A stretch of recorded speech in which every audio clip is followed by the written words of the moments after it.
Well, today Hey, Mama, how you doing? How you doing? Hey, how you doing, Mama? I'm here. Let's get this. Who's going to land this plane? You already tried to take control of it. Right. I mean, is that I told you Butch would try to take control. Yeah, you did. So I'm going to try again. So no, So how you been doing? How y'all doing? that could go on the blooper Oh, section. yeah, that's going, yeah, for sure.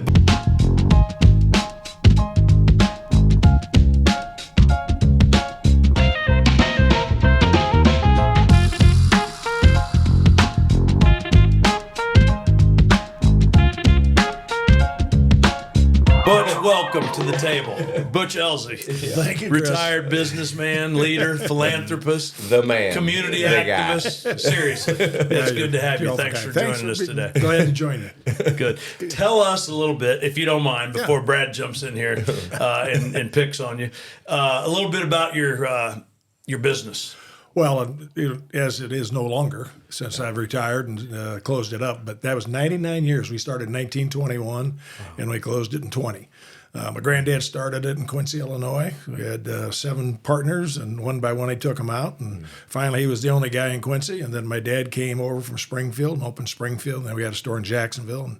And 90 years later, here we are. Wow. You know, but 2 really good guys: John Garth Elzea Sr., John Garth Elzea Jr., and Trey here.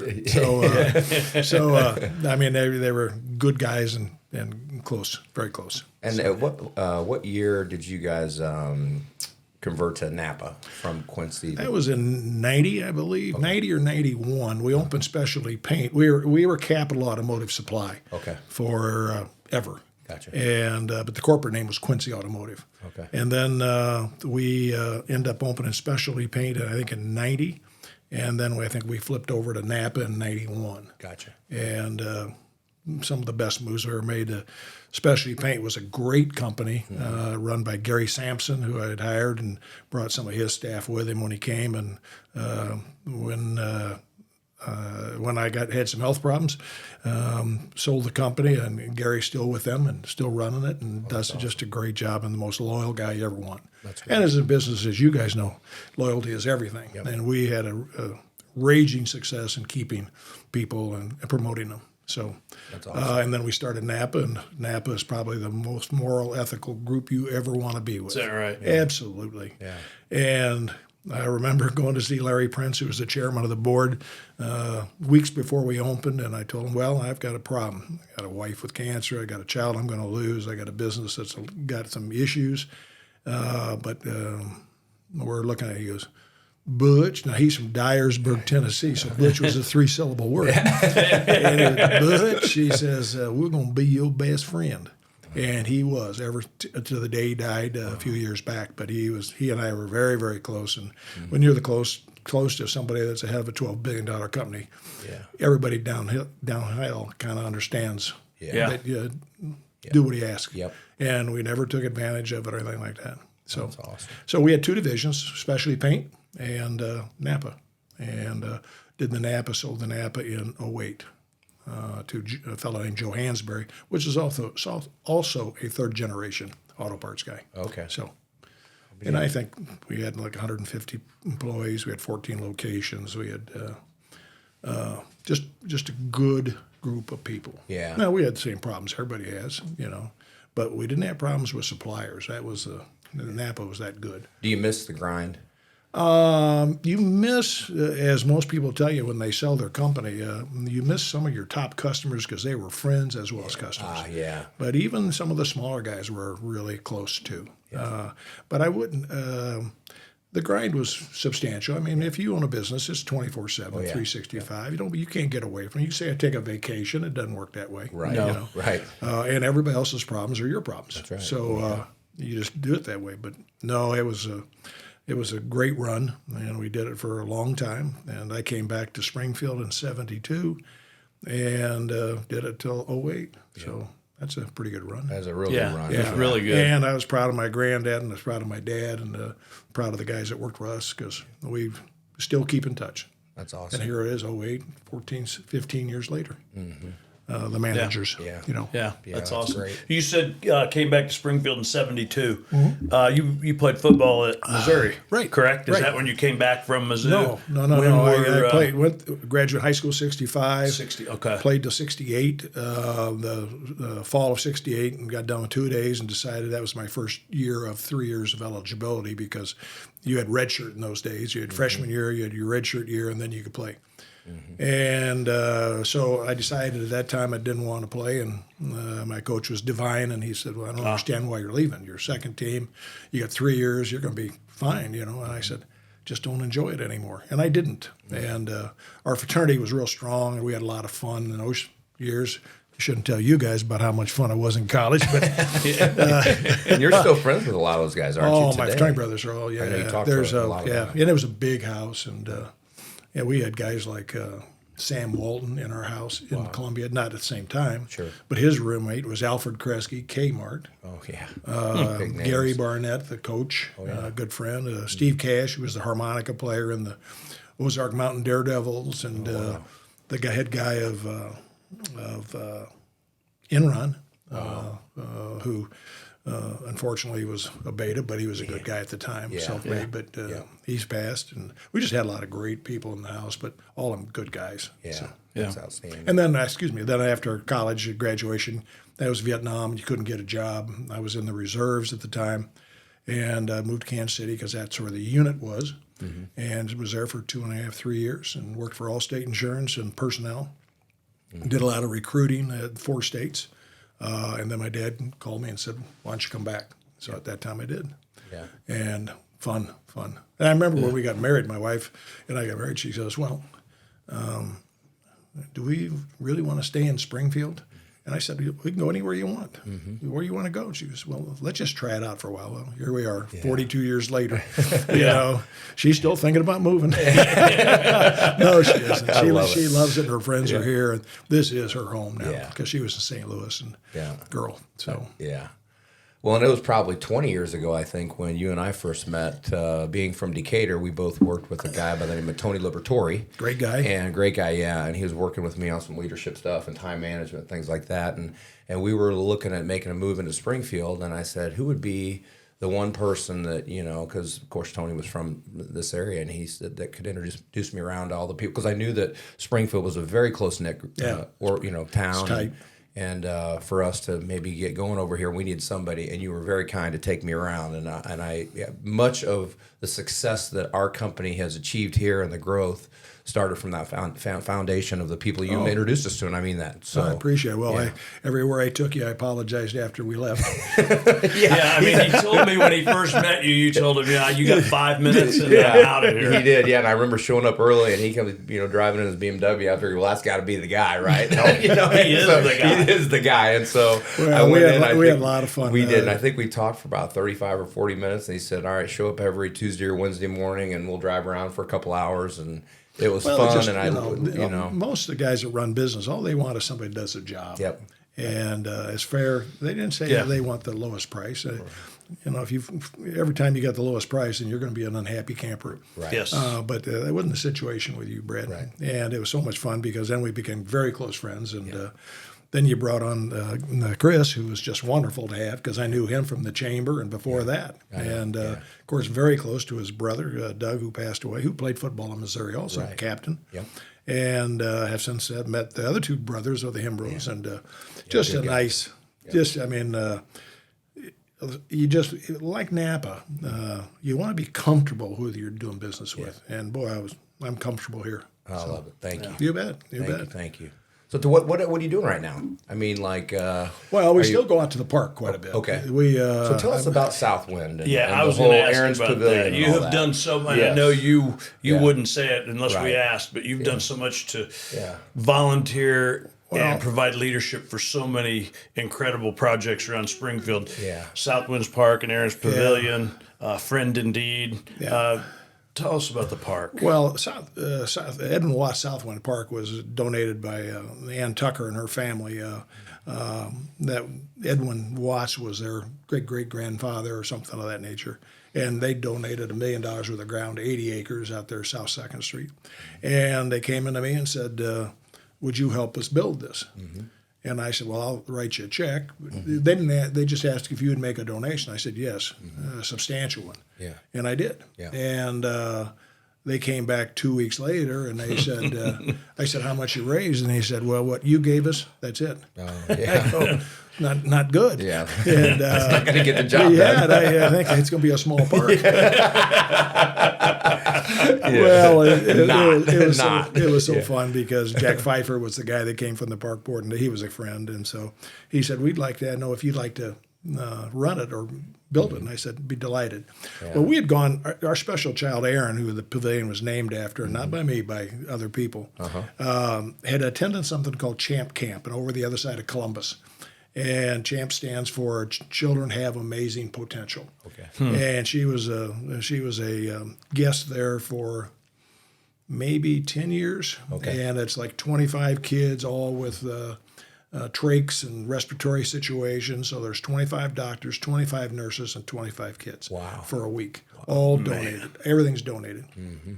Had fun. I mean, they put them in pontoons and let them drive a pontoon in their wheelchair, kind of helping them, you know. Mm-hmm. They take the wheelchair and put it on a rope and take it to the top of a flagpole, you know, that, and just give them a thrill they never had, never were in. Yeah, in fact, that's how we decided to build a tree house is kids with special needs that are usually in a wheelchair or something like that never get an elevation vision. Yeah, and so that's why we built that.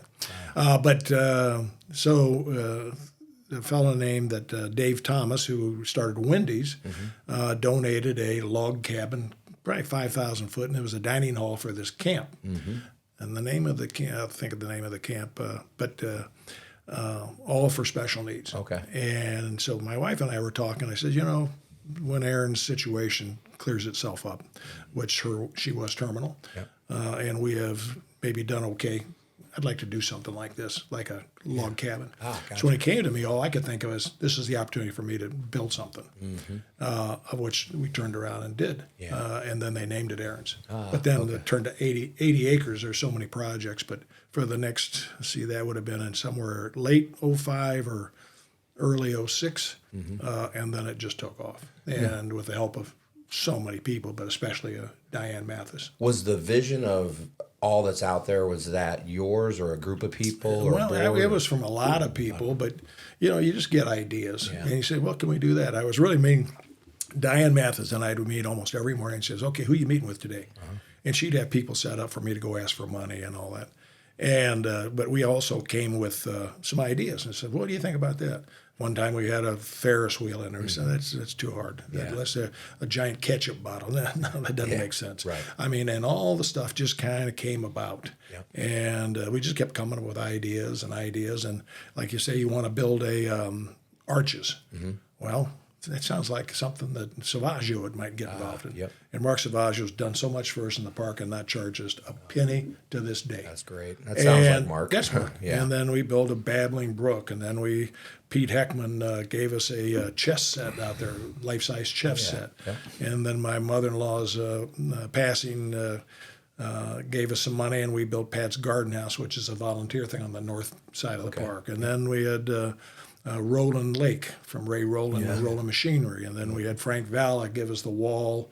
So to keep kids, autistic kids have a problem, they'll run to water. Okay. So you got to barricade it a bit. Gotcha. And so, I mean, just all kinds of people. But that park's a $14 million park. I was going to ask you. And 7 we raised and 7 the park district did. And I give credit to Leslie at the district at that time that allowed it to happen. And to this day, I mean, it's unlike any other place in the world because it was built with the idea of disability inclusion. You know, if you're disabled, Erin was a very social child in a wheelchair, but she couldn't. She was legally deaf, legally blind. She couldn't quadriplegic, couldn't do anything. So anything that she could do, be around people, was great. Yeah, sure. So she can't be in gravel, can't go up bleachers. Yeah. So everything in that park is for people, whether it's a special child like Erin or if it's a wounded veteran or if it's a grandparent that's older or if it's a kid that just has a disability or that park. You can, if you have a disability, you can do anything that everybody else does. That's true. And that's what's great. Yeah, And that's then awesome. and then the pavilion itself was just a unique situation that a bunch of ladies got together. My wife got together and they designed it basically, and then turned it over to the architect, and that's what we want. Yeah. So, and it's turned out. I mean, that place you can't get a wedding in there for a year and a half. Oh, Yeah. Businesses are in there every day with big meetings, whether it be a hospital or the school districts or something. that's great. So it's been better than we ever thought, and we still got more thoughts of what we're going to do because we got a lot of ground still. Yeah. Does the park district then manage it, or? Park district manages it, employs the people that run it. It's in their books. Okay, gotcha. But they've allowed me to kind of be the director of that particular park. And Nice. So if something's going wrong, I mean, I am out there, but we've got such a staff, and April and Tammy Namamovich, and those two gals are just April McClintock, and just wonderful people. That's great. Yeah. When did the park open? May Remember? 10th, 2010. You do remember May 10th, We have 2010? every year. The gals always send me a note. Today is our 13th anniversary, 10th anniversary, and all that. And that building looks the same as the day. Oh, we it looks like it's opened. brand new. They take good care of Yeah, it. that's an awesome park. Bill and It Eddie is. look after it, and then it's just it's a real challenge because we got so many flowers and so many projects that you got to keep up. So it's a rare park. I mean, Well, I remember we hosted when I was at the Chamber of Commerce, we hosted a Leadership Springfield session there that you came out and talked about the building of the park and it being the only one like it in the world.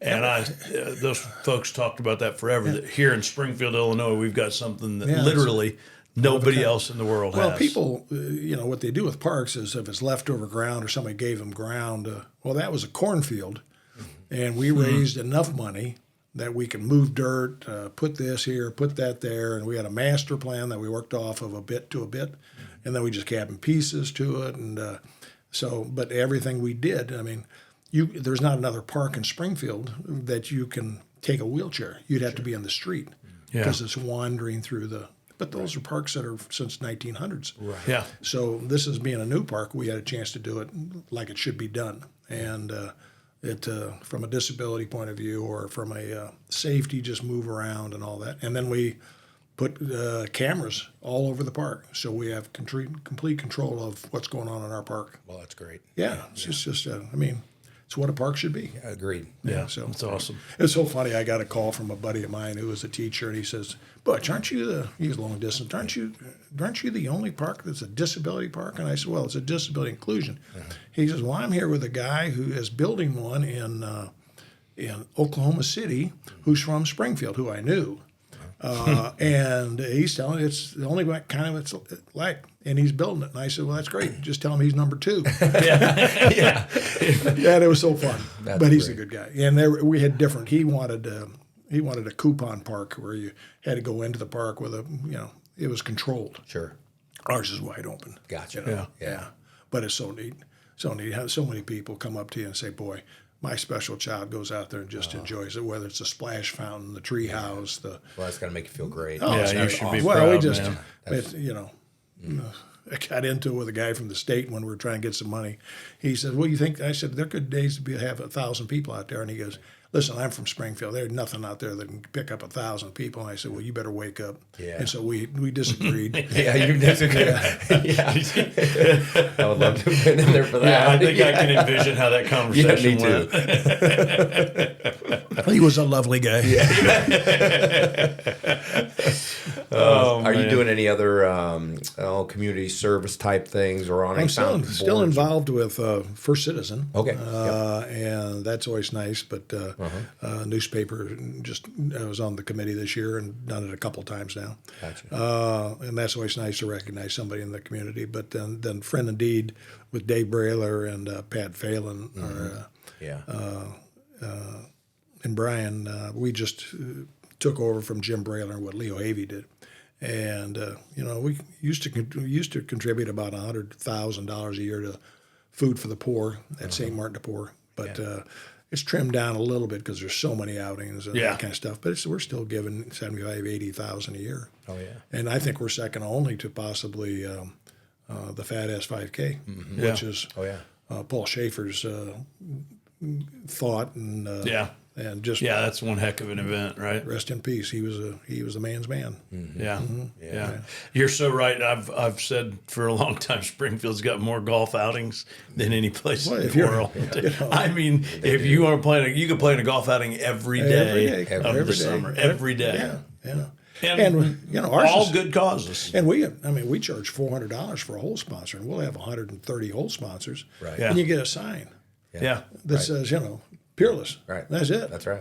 I didn't get a blow up picture like coffee gets. That's right, coffee. Yeah, well, that's Contact Ministries. Yeah, that's right, yeah. But we'd put sign out, and then at the end of the year, we pull it out of the ground, put it in a warehouse, and then we'd come bring it back out and charge you another $400 Right. the next Yeah. year. So Don't even ask, right? You just yeah. Yeah. This The year, Peerless sign went in the ground. We need a Yeah. check for 400. oh yeah, That's right. Yeah. I think I just get the invoices. Nobody Well, calls me anymore. Well, Pat's such a good businessman. He just sends out invoices does, and a letter. And nobody has to call anybody. They just know you got to pay. It's in their budget, Right. So that's always good, and that money is well needed to feed the poor. And that's all because of Jim Brailer. Yeah, that's awesome. He was a special person. He was a good friend of yours, wasn't he? He and I met and didn't like each other. We were in the auto parts business with Napa, and he, of course, had Brailer Tire Supply and all that. We did not like each other, and it was apparent. Yeah. Hey, how you doing? I got better things to do than talk to you. And I thought he was pompous, and he thought I was a jerk. And I was wrong, but he was right. But one time he saw me helping my daughter, and he realized maybe he was wrong. And then we talked a little bit, and then I realized I was wrong. And then we got close, and then we got closer, and then we got extremely close. And I would say my dad is the closest guy to me ever, but he was right beside him. That's because he had so many lessons in life.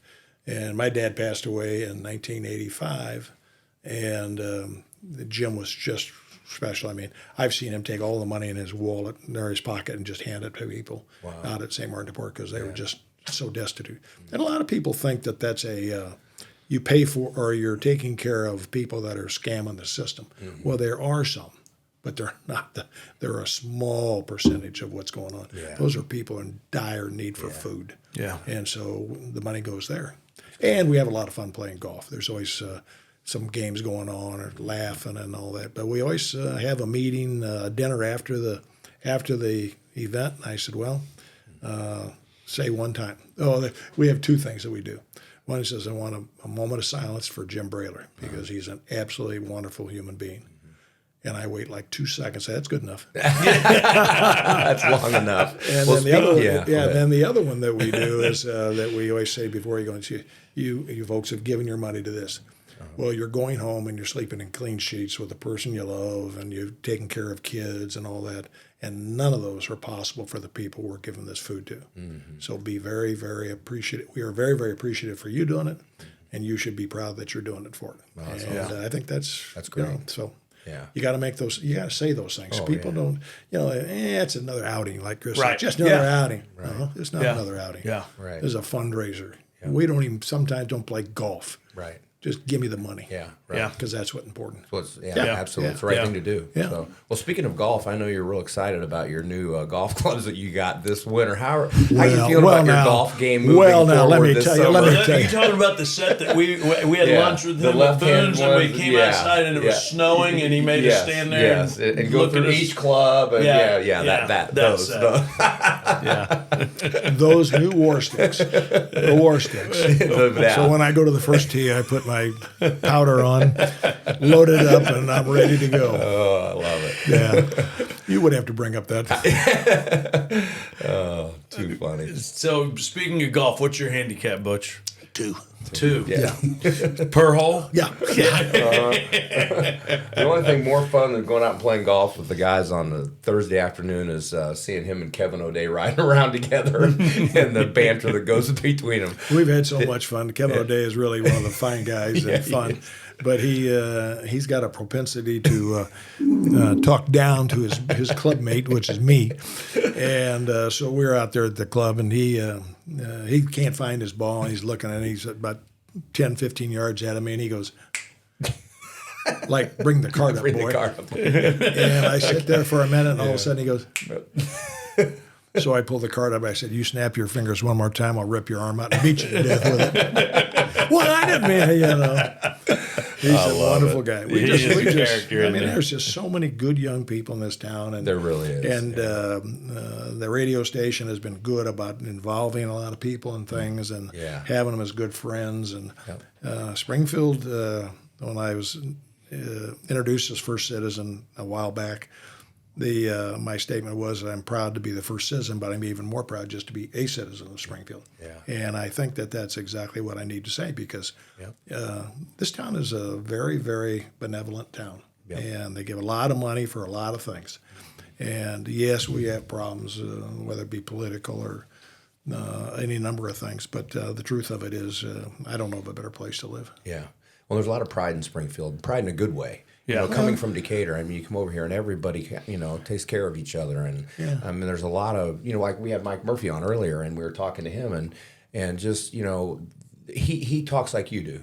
It's our job now to work with the younger people, and from Sangamon CEO up to this new young group called, was it Rise? Rise, Rise, where they're, the 20 to 35-year-old business professionals, where they're going to, trying to get them incorporated into the community and network them, and the leadership Springfield. There's just a lot of that goes on here that, and particularly not from not being here, you recognize there's a lot of people here that have been here a lot of years that want to give back, and I think that's really cool. Well, I've said this before, because people are always, you're on one side or the other, we're Republican or Democrat or something like that. And my latest statement is, just name me one politician that cares more for his country than he does for himself. Right. And it's difficult to come up with a name. And what you really have in Springfield a lot of time is people that care about the poor, the disabled, the uneducated, than they do for themselves. And they will put them before themselves, and they will donate the money and that. And I think that's the definition of a special person. I agree. And I just know a lot of them, and they're great people. Yeah. What's your favorite thing about Springfield? You two guys. Well, we knew that. Besides that, that's how I got on this thing, right? Yeah, exactly. We'll pay you for saying that later. Exactly. Well, Springfield, unfortunately, what has happened now is because of the diminishing coverage of things by TV, radio, newspaper. It's just difficult to get things checked out and get the proper information and all that. And that's too bad, because it's a very important thing to our society. Oh, yeah. On the other hand, the camaraderie in certain areas are just over the top. And that's good, too, because they get together.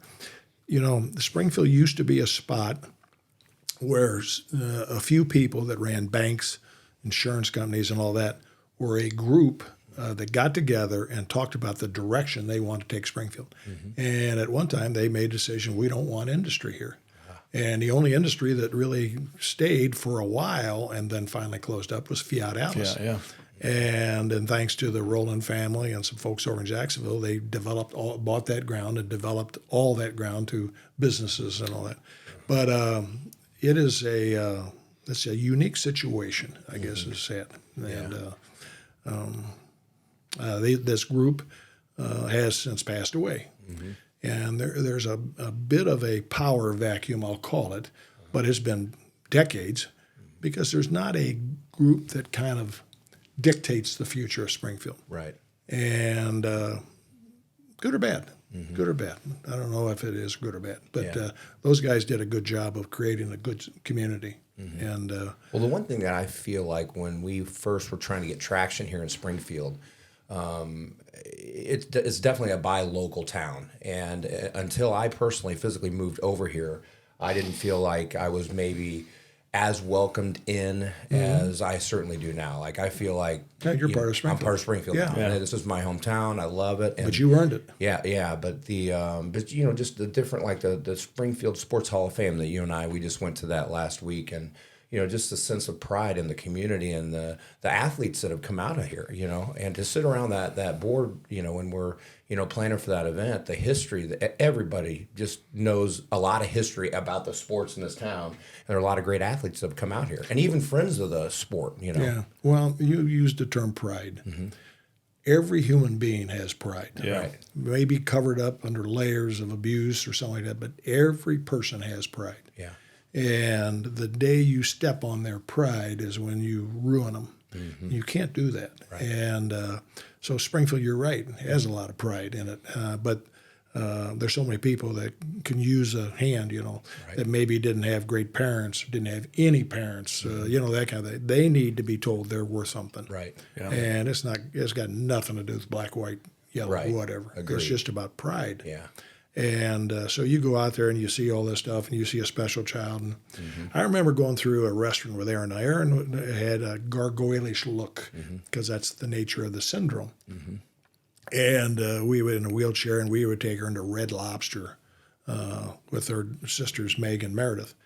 And both of them walked in, and they could see the kids looking at Erin Sure. and making faces at her, like, look at this, Yeah. it's a Yeah. not a pretty sight. Right. Right. And so they would feel very uncomfortable. Yeah. And I made a point to tell them that you have to understand something. Erin can't see them, and she can't hear them. So she just smiles in the wheelchair and goes into the restaurant. Yep. But you have, and you've seen them, and you see how these people react. Yeah. Never do that. Right. Always help them. Yeah. And honestly, when I walk into that restaurant and I've got my daughter in front of me in a wheelchair, there's nobody more proud because I'm proud of Erin and what she is and what she challenges others to do. And you should be the same way. That's great. And all of a sudden, it's a change. Yeah. You know? When the one thing that Chris and I really do like, even though we give you a lot of a hard time most of the time, is you'll stop by periodically. I'd say once every week or once every 10 days, depending on if you're in town or whatever. Well, it takes forever to get my cleaning back. yeah. I walked in one time, and Hembrough's wearing my shirt. Yeah, I was trying on his He clothes. said it was a weak week. Yeah, right, exactly.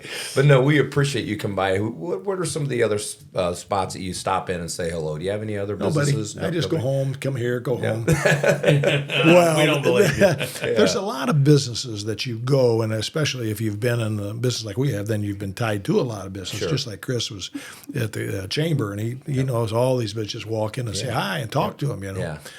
Whether I take a minute and go see Ray Williams over at Springfield Clinic, or maybe even Ed Curtis over at Memorial, just stop in and say how you doing, or go to Moxo and just talk to Mark, or go to Atlantic Country Club and just go up and talk to Zach and find out what's going on. But you just go see places. That's Stop great. and see Brailer, and good friend Brad Zara is no longer in business, and that's probably that's the relief I get. And then I take off and go to Jacksonville and see the manager there, or Decatur, or Morton, or Peoria, or whatever, and then drive over to Kansas City, where I lived for 3 years, and the wonderful, wonderful people over there, and the drive back is just like that's my energy source. Yeah, those that's guys, all these people, everybody's working but me. Yeah. Yeah, but when people like you, but especially when you do it,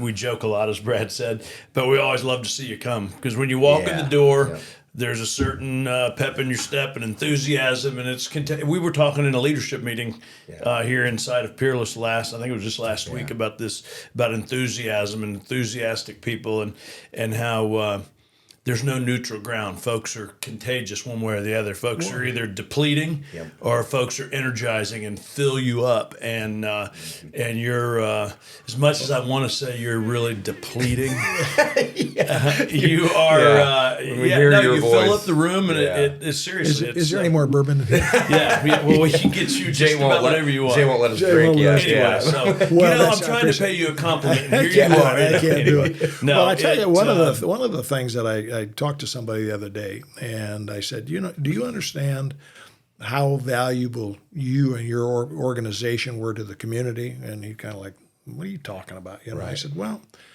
businesses are being sold. My business was sold to an out-of-town group. Sure. A lot of businesses have been sold.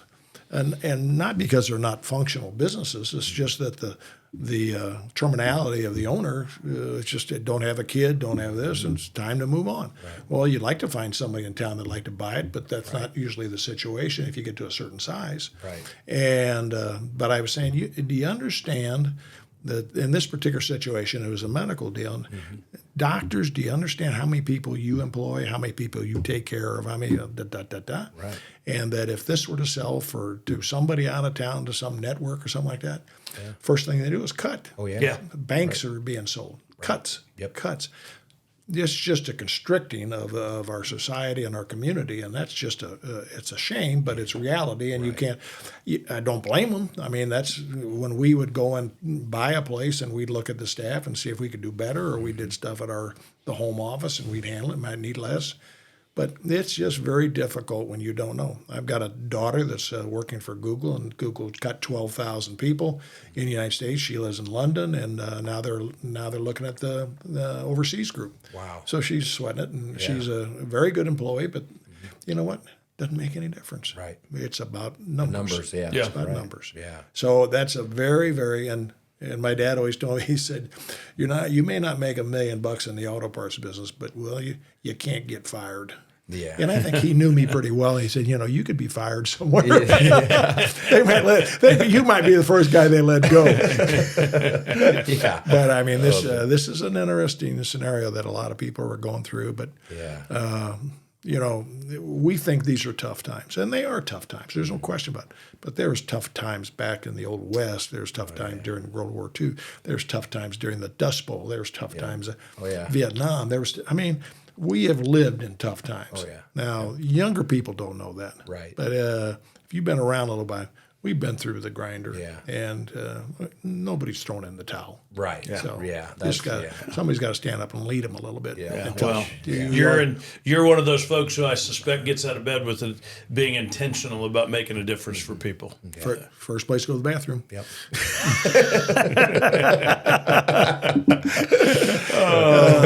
I love being with you guys. Yeah. Well, this is a great company. Yeah. Thank you. Thank you for allowing me. Yeah, you bet. I mean, you're a great friend, and you're a huge advocate. I know of Peerless, and absolutely, and I consider you one of my best friends, and you're an amazing community leader. Thank you. And guys like me look up to guys like you, and know that at some point, when you pass the gavel on, I have to step up and do the things that you guys are doing. So, well, Jim Brayler was my guy. Yep. And if I can be that guy to other guys like you, or you, because it's my pleasure. Well, a lot of people talk about it, but they don't really follow through and do it. You do it. I still remember when you mentioned my brother Doug. When Doug passed, just popped in my mind about people who step up and do it, and they were doing that. The Bank Springfield's golf out of the Caddy Shack, I think they call it, and they give that away to a good cause. And they had decided to do some fundraising and put some money in a college account for Doug's kids. And I don't even remember what the auction item was, but I know Butch stepped up to bid on an auction. Do you remember this? It was Notre Dame tickets. Notre Dame tickets, which I don't know. I mean, usually you could just give those away. They really have no value, a Notre Dame ticket. Miami guy. Mr. Miami over here. No, wait a minute. Let me get the facts right. Mr. Miami. Poor Dan Well, you knew I wouldn't be able to leave that out. Yeah. Dan Salisbury was the nicest guy. Yes, he was. First pass, but he was running that thing, and he says, "Yeah, we got 4 tickets for Notre Dame." Oh, and there's like several hundred people in this room. I mean, everybody's waving their money around to help Doug's family. And so it sold for like $2,000 or something like that. And said, "Now we got 4 tickets for Missouri." That's it. Yeah. And everybody goes, well, what do you, crickets. And I go, excuse me, what was the bid for the Notre Dame tickets? And he says, $2,000. And I said, Mizzou tickets, $2,001, and the place broke down. But that was for Doug. Yeah, that's right. Cool. My point. Yeah, but Doug he was, as you will know, one of a kind. Oh yeah. I should say one of a kind, but there was 3 more after, just the same crazy guys. 4 knuckleheads. Yeah, that's right. I love it, as well as your dad and mom. I love it. So. Yeah. Well, thank you guys. Good. Thanks for coming in. We appreciate it. Yeah. And everything you do for the community. Yes, Thank for sure. Thank you. Yep. All righty.